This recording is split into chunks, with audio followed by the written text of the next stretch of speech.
네, 안녕하세요, 여러분들. 역사는 최태성. 이야, 오늘 마지막이다. 일제강점기. 드디어 이제 오늘 마지막 시간입니다. 빨리 빛을 보고 싶죠? 네. 빛광자 아니겠습니까? 광복이. 네, 빨리 빛을 보고 싶은 마음 저도 있는데요. 마지막 터널입니다. 마지막 터널.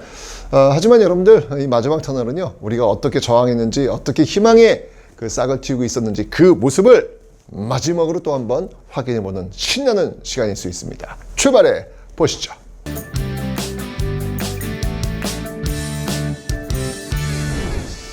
자, 여러분들 지금 보시면 이렇게 1930년대 이후 국외에서 우리가 어떤 저항의 역사를 써왔는지를 지금 보여주고 있습니다.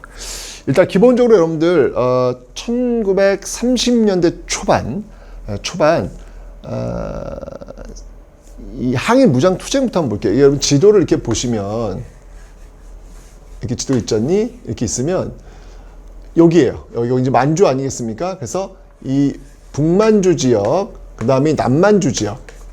네, 이렇게 좀 나누어서 여러분이 좀 봐야 될 것 같아요. 이게 1930년대 초반. 네, 1930년대 초반 싸운 어떤 그런 역사가 되겠습니다.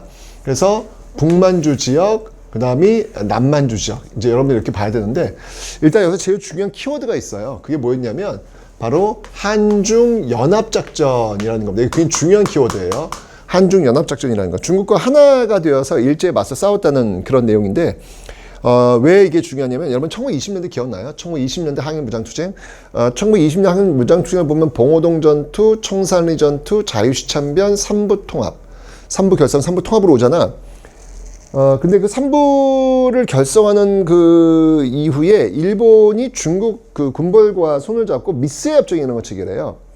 그래서 미스의 협정을 통해 가지고 그 미스의 협정은 뭐냐면 중국 군벌, 어쨌든 중국과 일본이 손을 잡은 거지, 뭐 쉽게 얘기하면. 그죠? 뭐 중국 전체는 아니겠지만, 어쨌건 그, 중일 연합이 만주 지역에서 이루어진 것이고, 그로 인해 가지고 이 조선인들, 한국인들이 중국인도 피해 다녀야 되고, 일본인도 피해 다녀야 되는 그런 모습이 1920년대였다는 얘기예요. 미스 협정의 어떤 그 계기는 그거였단 말이야. 그런데, 1930년대는 중일이 아니네. 한중이야, 한중. 한국과 중국이 지금 하나가 되어서 손을 잡고 있다는 얘기예요. 한중 연합작전을 펼치고 있단 말이야. 그럼 왜 중일에서 한중으로 바뀌었을까? 그 계기가 뭘까를 아셔야 되겠죠. 그 계기는 바로 만주사변이에요. 만주사변. 1931년에 있었던 만주사변. 네. 이 1931년에 있었던 이 만주사변이 계기가 되는 거예요. 만주사변 계기로 해서 이게 무슨 일이야? 일본이 지금 만주를 치고 들어간 거 아니야? 중국인들이 화들짝 놀랐지. 뭐야? 일본이 우리의 적이었어? 허허? 그러면 일본에 맞서 싸우고 있는 한국인들. 그들은 우리의 동지가 되겠네. 이러면서 만주사변 이후에 한국과 중국이 하나가 되어서 한중연합작전을 펼치게 됩니다. 이거는 이제 광복될 때까지도 계속 이어져요. 광복될 때까지도 계속 이어집니다. 한중연합작전. 여러분 실제로 중국에 가시면 깜짝 놀랄 게 뭐냐면, 중국에서 활동했던 우리 독립운동가들 있지 않습니까?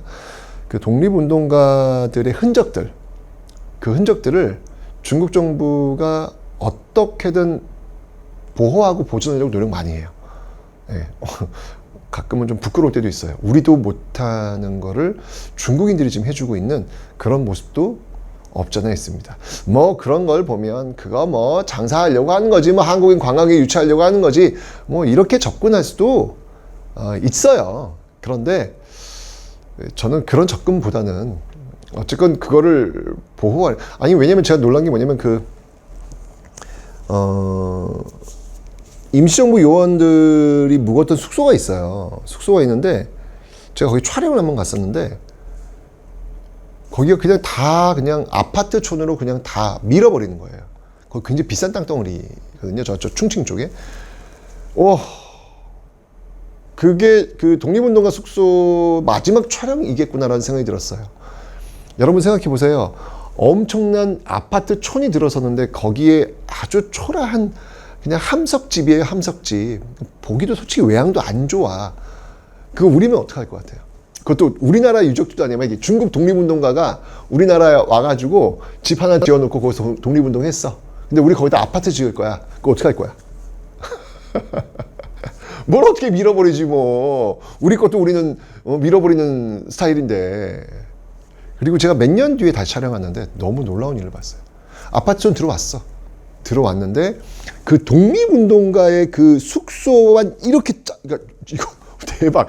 아파트들이 기형적으로 들어선 거예요. 그러니까 거기를 중심으로 해가지고 거기 이게 이 독립운동가 숙소 밀어버리고 거기에 아파트가 딱 들었으면 땅이 예쁘게 들어왔는데 이게 중심이 되고 여기를 피해가지고 아파트들이 들어선 거예요. 야, 이게 땅값 계산하는 우리들한테는 이거는 상상도 할 수 없는 일? 좀 고마웠어요. 네, 고마웠습니다. 그렇게 어떻게든 보존하려고 노력하는 모습들이 있습니다. 그거는 뭐 앞으로 이게 역사가 중요한 거예요. 나중에 뭐 지금은 사실은 뭐 한중 갈등 뭐 이런 것들이 많이 있지만 어쨌건 그런 갈등을 풀어낼 때 그 매개체가 필요할 거 아니에요. 그 매개체가 바로 역사가 되는 겁니다. 우리 이렇게 해왔어. 우리는 이랬던 거야. 라고 해서 그런 매개체를 통해 가지고 또 한번 연결할 수 있는 그런 모습들. 여러분들 역사는요 고정되어 있지 않아요. 이렇게 막 갈등이잖아요. 지금요 좋지 않잖아요. 사이 안 좋죠. 근데 어떨 땐 또 필요할 때가 있습니다. 다 그런 거예요. 역사는 고정되어 있지 않아요.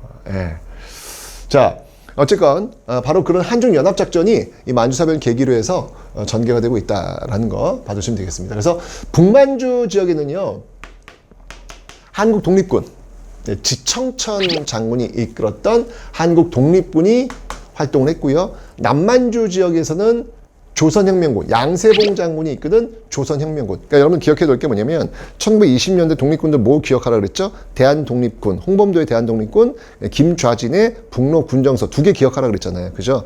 30년대로 와서는 일단 30년대 초 만주 지역에서 활동했던 한국 독립군과 조선혁명군은 기억하셔야 돼요. 그리고 이들이 어떤 전투에서 승리를 했는지까지도 기억하셔야 돼요. 이건 시험에 나와요. 이건 시험에 나옵니다. 나오기 때문에 이건 외우셔야 돼요. 그래서 한국 독립군의 쌍대 전투,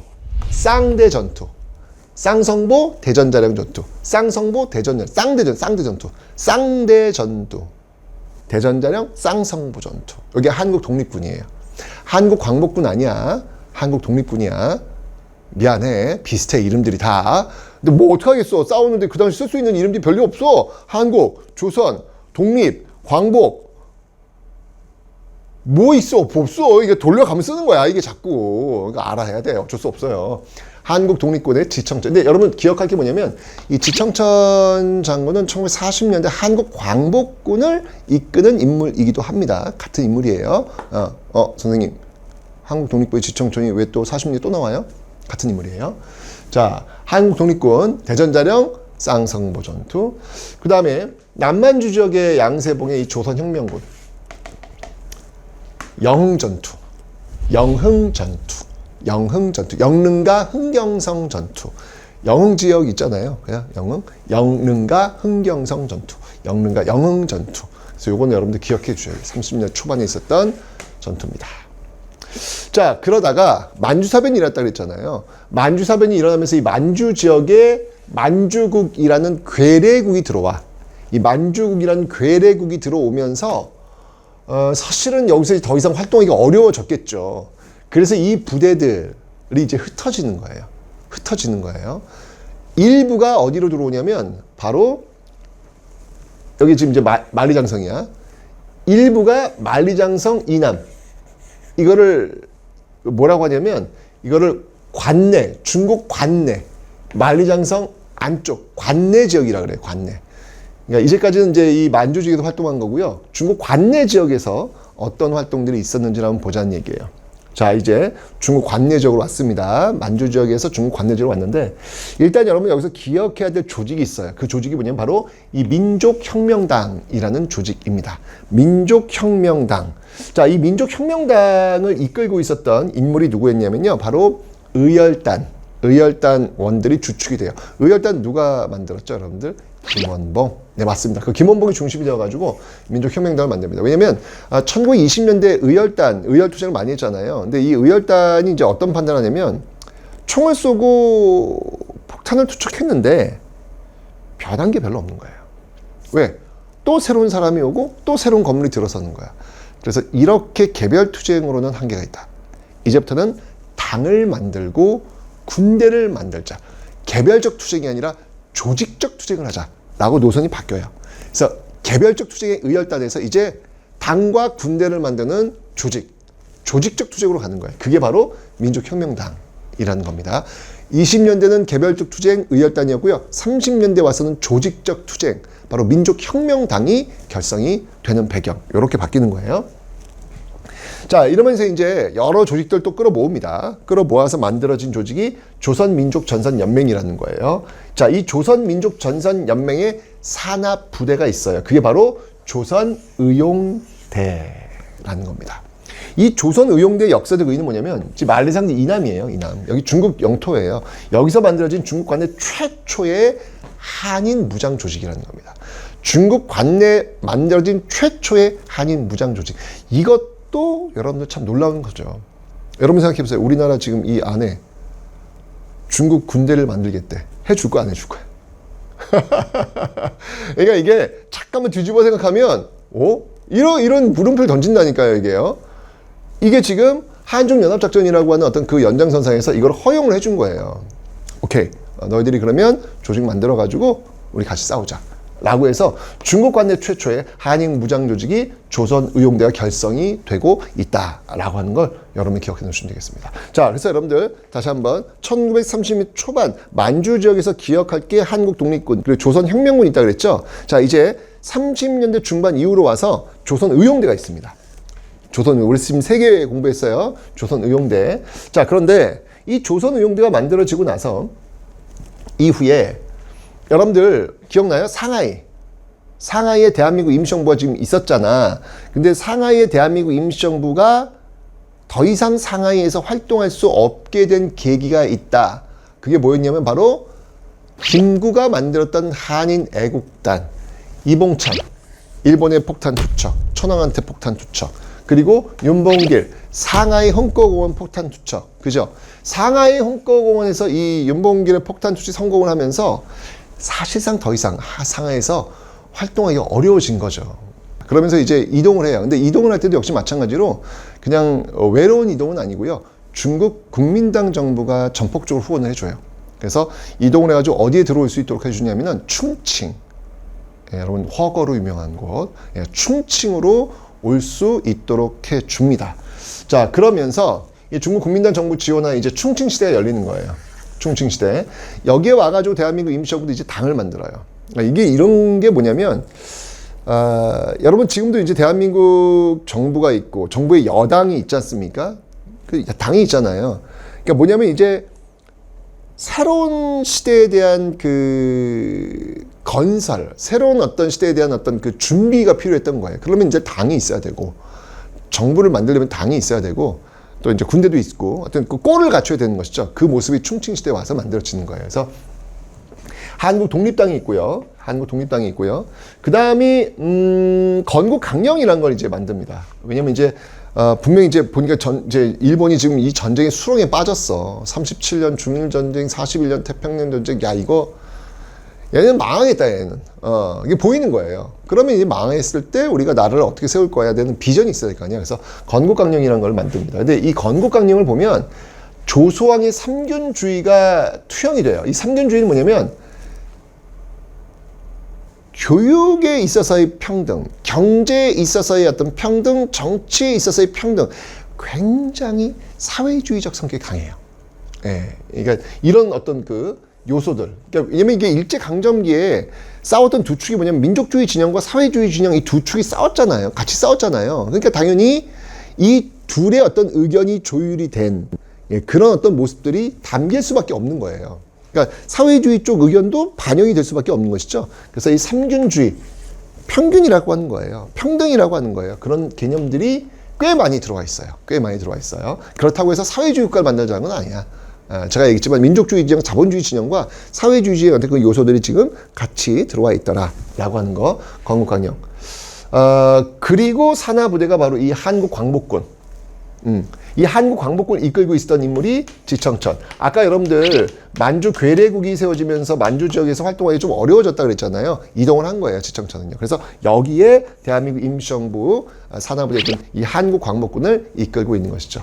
대일선전포고 배웠죠. 또 인도 영국의 요청에 인도 미얀마의 전선에 또 한국광복이 파견됐고 있고요.